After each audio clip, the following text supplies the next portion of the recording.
Welcome back to the Metro on WDET. I'm Robin Vincent. And I'm Tia Graham. And when you're cooking, do you dust off that old recipe book with grandma's handwriting? Mine has smudges. It's dirty from Fingerprints, me. Exactly. Maybe it gives you step-by-step directions and tips from generations of family cooks, or it may just give you enough info, just enough that you can learn and explore the kitchen and find new skills. But let's jump into a time machine and take a little ride back to 1866, and we're going to set course for Paw Paw, Michigan. The small town located just west of Kalamazoo was the home of Mrs. Melinda Russell. Mrs. Russell was a self-published author of a cookbook. Now, at that time, Michigan, like other parts of this country, was grappling with the impacts of the American Civil War. And that cookbook is called A Domestic Cookbook for the Kitchen. It's the only known copy of the earliest cookbook by a Black woman. Julie McLoone is a curator in the Special Collections Research Center at the University of Michigan. One of her focus areas is the evolution of cuisine in various regions and cultures. McLoone helped preserve a domestic cookbook for the kitchen by Mrs. Melinda Russell. Welcome to the Metro, Julie. Thank you. I'm really glad to be with you this morning. So first, could you tell us how this historic book came into your possession? Absolutely. So it actually came before I arrived at the university. I came here in 2015, but many years ago, back in the early 2000s, is actually when Jan Longoni, who's our primary donor of the Janice Bluestein Longoni Culinary Archive, received a phone call from a dealer out in California who said that he had found a cookbook by an African-American woman in the Civil War. And Jan said, well, that doesn't exist. And he said, well, I'm holding it. And she said, well, then I want it. And so she purchased that book. It was found in the estate of Helen Owens Brown, who is a California collector. And so Jan obtained this cookbook, and then she donated it to the University of Michigan. So it became part of the Janice Bluestein Longoni Culinary Archive. And that's how I've been very fortunate to get to become part of its story as I curate that collection. What did it mean for you as a curator to get your hands on, I should say, something as special as Mrs. Melinda Russell's cookbook? Yeah, it really is an amazing piece of American history, African-American history, Michigan history. Usually I don't like to use the word treasure because I feel like one of the most important things about archives and libraries and special collections is that materials gain really their interest and value through their relationship to each other, which is why we have collections, right? But even within that context, I'm going to say that Melinda Russell's cookbook really is one of the treasures of the Janice Bluestein Longoni Culinary Archive. And it is such a slim little pamphlet with brittle paper. The pages are cut to slightly different sizes. You can really tell that this came out of a regional printing office in the 19th century. It's really amazing to see and touch it. And Julie, I love that this cookbook is an important launching point to help us to understand that moment during the Civil War in her life. And before we get into Melinda Russell's life, though, I do want to take a moment to talk about the recipes. One that certainly made me hungry, a ginger pound cake, 1 pint molasses, half a pound sugar, half a pint sour milk, 1 teaspoon cream of tartar, to do soda, lard, butter. I'm seeing, yes, this very rich, delicious sounding ginger pound cake, but it's missing some directions, no? Yes, it is. A lot of older cookbooks assume a high degree of culinary knowledge. And there are also cookbooks from, older time periods that are written for beginners. Lydia Maria Child published a book called The American Frugal Housewife. But in general, older cookbooks assume a lot of culinary knowledge. They're also working with very different technology than we have today. So Melinda Russell and her compatriots did not have an electric oven or a gas oven they could turn to 375 degrees. So it was really up to the individual to know their cooking apparatus, to know a slow fire from a hot fire, to know how to tell when a cake or a bread loaf was done. I would have been in trouble. What do these recipes tell us about the food that was available in Michigan at the time? So part of an important part of Melinda Russell's history is that she was herself a professional cook. And before she came to Michigan, at one point she ran a boarding house, and at another point she had a pastry shop. So she was a professional cook that was publishing this. And so it's understandable from that perspective that a lot of the content of this cookbook is for pastries and for baked goods. So it's sort of special occasion things or things for middle class and upper class households. And so it's not necessarily reflective of what everyone was eating, but it definitely still reflects, what was available. And you'll find things that are not common to us today, like there's a rosewater cake, or I'm actually looking at a page of the new edition right now for Elizabeth lemon cake. And today, for example, when we say something's very basic, we say it's vanilla, but in the 19th century, lemon would have actually been sort of the basic cake flavor. Wow.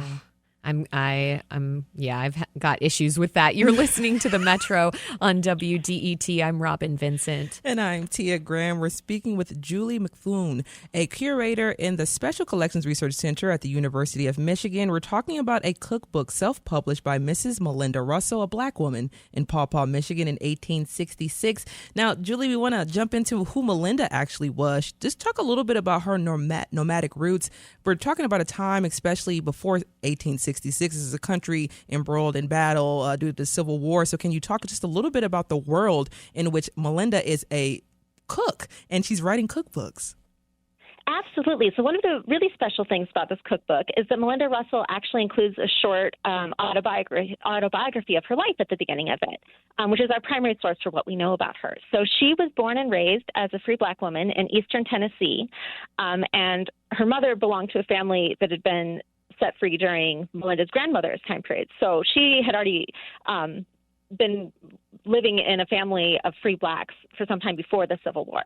But when she was 19, she set out with a group heading for Liberia, but her money was stolen, and she ended up getting stranded in Lynchburg, Virginia, where she worked as a cook and a nurse and kept a wash house. And she also trained as a cook. She got married to Anderson Vaughn, although she was widowed just a few years later, and she also had a young son who was disabled. So part of her story is also that she's supporting herself and her son with her industry and her entrepreneurship. So she later returned to Tennessee and held a pastry shop for 6 years. But then again, during the Civil War, time of great unrest, especially for a free Black woman in Tennessee, her money again was stolen, and she was obliged to leave home. So she traveled to Michigan. And part of her goal in selling this and printing and selling this cookbook is that she's hoping to earn money to return to Tennessee after the war, hoping to try to recover some of her property. And Julie, could you just talk about that a little bit there? Talk about the hope in that. She had this idea that there was a home for her to return to. And now that you give us a little bit more of a background on Melinda and who she was, she comes from a few generations, actually, of free Black Americans. And that's a very rare thing to hear about in the 1800s or 1860s, around that time. So could you talk about how her being generations of free Black woman, as well as her having this knowledge and understanding, can you talk about that hope there that she was able to have to return back to Tennessee? Yeah, I mean, honestly, that's a really wonderful part of her story as well. I wish that we knew that she had been able to return to Tennessee and that she was successful, but we don't know what happened after her cookbook was published. So there's a local researcher, Mary Rhones Parsons, who's done quite a bit of work with census records and other documents, and she's found materials showing a Melinda Russell of about the right age at the right sort of places and times in certain parts of her earlier life.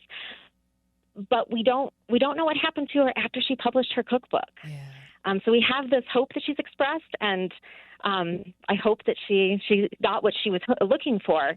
But sadly, we don't really have documentation after 1866 of her life. Well, which is so sad. I hope that one day it does come to light that we know what happened to Melinda there. But what does this tell us, especially the preservation of this very rare cookbook about the history of Black Americans here in Michigan, but in Paw Paw, Michigan?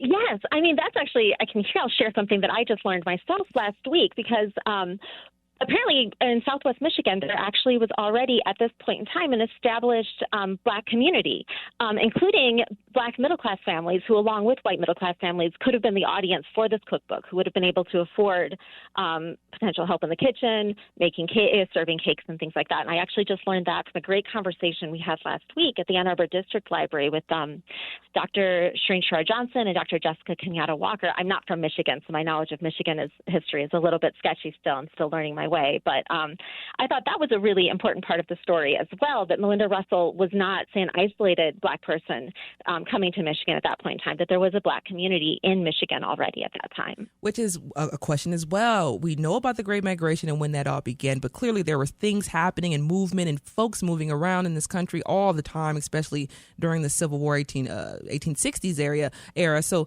if we could just expand on that just a little bit and the importance of these moving populations and groups of people, especially here in the state of Michigan. There's one thing that I know, we have about a minute left though, so can you just talk about those pockets of people of color that we saw popping up throughout Michigan, especially after the Civil War? Sure, absolutely. And of course, Michigan is on the way to Canada, right? So it also has an important history as part of the Underground Railroad as well, which definitely plays a part into African Americans coming to Michigan and settling here. Thank you so much. My last thing before I let you go, truly 30 seconds or so, just talk about where folks can find that book. I know it's a PDF version now. I've been online looking at it. I'm going to try some of these recipes. So let us know. Yes. So come to the Michigan Publishing website and you will see the ebook version is open access. You can read it online. It's a beautiful edition, lots of rekeyed with lots of white space. Or you can purchase a paperback for about $25. And it's beautifully designed. The editors and designers did such a wonderful job with it. Julie McLoone is a curator in the Special Collections Research Center at the University of Michigan. One of her focus areas is the evolution of cuisine in various regions and cultures. McLoone helped preserve a domestic cookbook for the kitchen by Mrs. Melinda Russell. A new edition of the book is now out. Thank you so much for joining us on the Metro. Thank you so much for having me.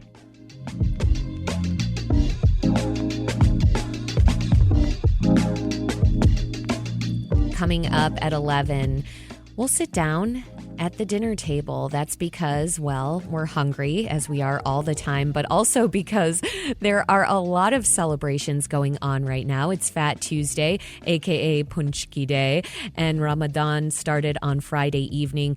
Food plays a prominent role in both of these traditions. So we'll talk about the cuisines relevant to these holidays, and we want to hear from you. Call in and let us know what your favorite food tradition is. The number is 313-577-1019. This is WDTFM, Detroit Public Radio, your connection to news, music, and conversation. And this is The Metro. Stay with us.